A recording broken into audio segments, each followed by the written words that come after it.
Networking மார்க்கெட்டிங்க்கு தேவையான 7 qualities வேணும் நீங்கள் சக்ஸஸ்ஃபுல் நெட்வொர்க்கிங் ஆனோன்னா. அதை பற்றி நம்ம ஒன்று பார்ப்போம்.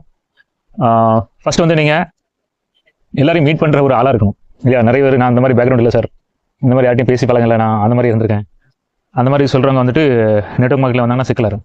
ஏன்னா நெட்வொர்க் மார்க்கெட்டிங்கை நீங்கள் வந்து நிறைய மக்களை மீட் பண்ணணும், நிறைய பேர் கூட பேசணும், நிறைய பேர் கூட மக்களை மீட் பண்ணுறது உங்களுக்கு பிரச்சனை இருக்கக்கூடாது.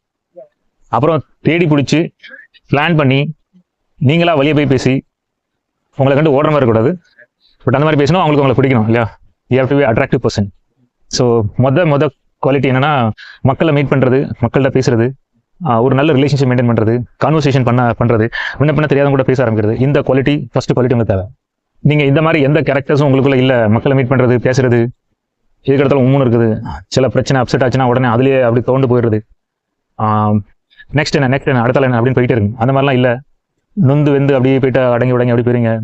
உங்களோட எமோஷன்ஸ் உங்களுக்கு அடிக்கிற அந்த வாழ்க்கை திரும்ப உங்களுக்கு அறை கொடுக்கும். அந்த அறையிலலாம் தாண்டி திரும்ப நின்று அதே எனர்ஜெட்டிக்காக ஜெயிக்கிற மாதிரி அதே மாதிரி மக்கள்கிட்ட பார்க்கும்போது அந்த பாசிட்டிவ் எனர்ஜி, அந்த வைப்பு, அந்த மாதிரி நீங்கள் வந்து ஒரு ஆளாக இருக்கணும்.